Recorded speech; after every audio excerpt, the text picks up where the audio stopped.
오늘은 로마서 10장 14절에서 21절의 말씀을 함께 나누겠습니다. 말씀을 봉독하겠습니다. 그런데 사람들은 자기들이 믿은 적이 없는 분을 어떻게 부를 수 있겠습니까?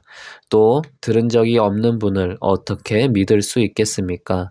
선포하는 사람이 없으면 어떻게 들을 수 있겠습니까? 보내심을 받지 않았는데 어떻게 선포할 수 있겠습니까?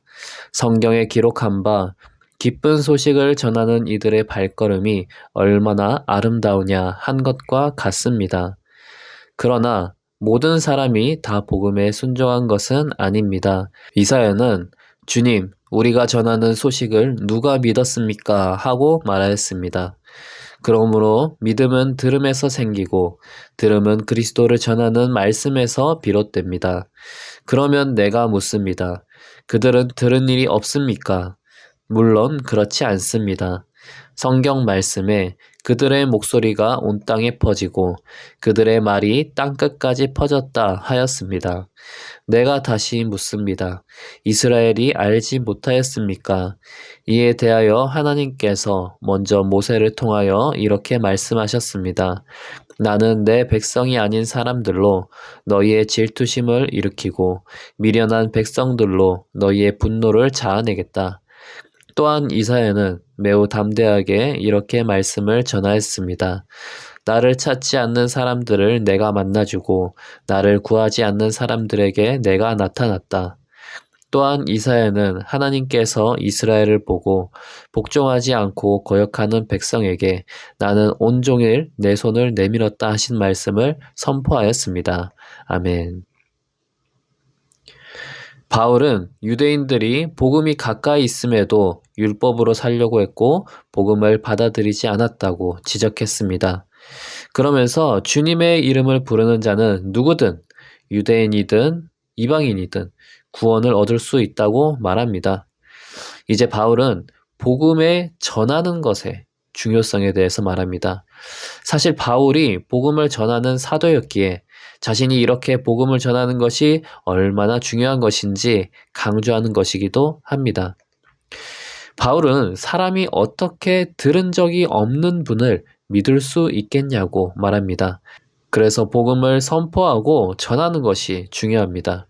주님께서는 복음을 전하는 자를 보내십니다. 그리고 보냄받은 자는 주님의 복음을 전합니다. 그 전한 말을 듣게 되고 들은 자 중에서 믿는 자는 주님을 부를 수 있게 됩니다. 믿음으로 부르는 자는 그리고 구원을 얻게 되는 것이죠. 이렇게 복음을 전하는 행위 그리고 복음을 전하는 자는 중요합니다. 하나님의 일을 하는 것이고 생명을 살리는 일을 하는 것입니다. 그런데 바울은 이제 복음을 전했어도 복음에 모두가 순종하고 믿음으로 반응하지 않았다고 지적합니다. 사실 유대인들이 그랬습니다. 그들은 복음을 들었습니다. 심지어 예수님을 보기도 했습니다. 그러나 유대인들은 예수님을 그리스도로 받아들이지 않았습니다. 바울은 이런 내용을 선지자와 율법을 세운 모세의 말을 인용하며 지적을 하였습니다. 로마서 9장에서 바울은 믿음에 대해서 하나님의 주권을 언급하며 하나님의 뜻대로 선택받은 자가 있다고 말했습니다. 그런데 로마서 10장에서는 바울은 인간적인 측면에서의 책임을 말하고 있습니다. 이것을 정리하면 이렇습니다. 믿음을 가지게 되는 것은 두 가지 측면이 있습니다. 하나님의 측면과 인간의 측면이 있습니다. 하나님께서는 하나님의 뜻대로 선택한 자를 구원하실 것입니다. 이것은 하나님의 계획이기에 인간이 다 알 수 없습니다. 그러나 하나님께서는 모르시는 것이 없으시기 때문에 모두 다 하나님의 계획대로 되고 있는 것입니다. 그러므로 하나님께서 택한 자들이 구원을 받게 됩니다. 그런데 인간적인 측면에서는 인간이 하나님에 대해 취해야 하는 태도를 강조합니다. 인간에게는 하나님께서 주신 자유의지가 있습니다. 이 자유의지를 가지고 하나님에 대한 어떤 태도를 취하는 것이 중요하다고 강조하는 것입니다. 복음을 듣는 자세가 그것입니다. 인간은 주님께서 복음을 듣게 해주시면 그것을 이해하고 받아들이고 믿어야 하는 책임이 있습니다. 바울은 로마서 10장에서 그것을 말하고 있습니다. 믿음이 하나님의 측면과 인간의 측면이 동시에 존재한다는 이율배반적인 면이 있지만 우리는 인간의 측면에 대해서 책임감을 가지고 있습니다. 그렇기에 바울은 지금 유대인들이 충분히 복음을 들었음에도 불구하고 믿지 않는 것은 당신들의 잘못이다. 당신들의 책임이다. 이렇게 지적하고 있는 것입니다. 그래서 오히려 하나님께서는 이방인에게 나타나셨습니다. 이방인들은 하나님을 찾지도 않았던 자들이었는데 하나님께서 은혜로 이방인들에게 나타나셔서 그들이 주님을 받아들일 수 있도록 하셨습니다. 그런데 이거는 단순히 이방인만을 위한 것이 아니라 유대인들이 시기하도록 하여서 주님을 믿게 하려는 또 하나의 하나님의 방법이었습니다. 그러니 불순종하고 거역하는 유대인들에게 하나님께서는 이 방법도 사용하시고 저 방법도 사용하시면서 계속 손을 내미신 것입니다. 이렇게 믿음은 전적으로 하나님께 달려있는 것이 아니라 인간의 책임도 있다는 것을 우리는 깨달아야 합니다.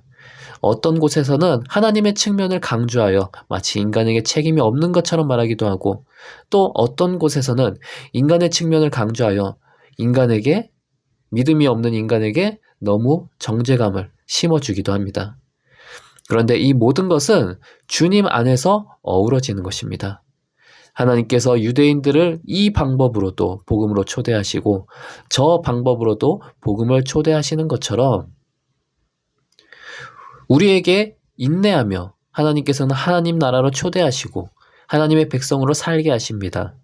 그 주님의 초대를 계속 거절하는 것은 우리의 잘못입니다.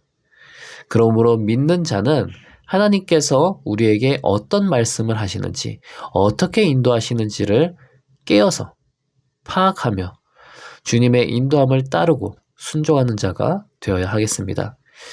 하나님께서는 우리와 함께 하십니다. 믿음조차도 우리의 마음대로 되는 것은 아닙니다. 주님과 교제하며 주 안에서 복음을 누리고 믿음의 성장을 이어가십시오. 함께 기도하겠습니다. 하나님 아버지, 주님께서는 우리를 선택하셔서 주님의 백성으로 삼아주셨습니다. 주님께서 우리를 불러주셔서 감사드립니다. 우리가 주님의 인도하심에 믿음으로 반응할 수 있도록 도와주시옵소서. 예수님의 이름으로 기도합니다. 아멘.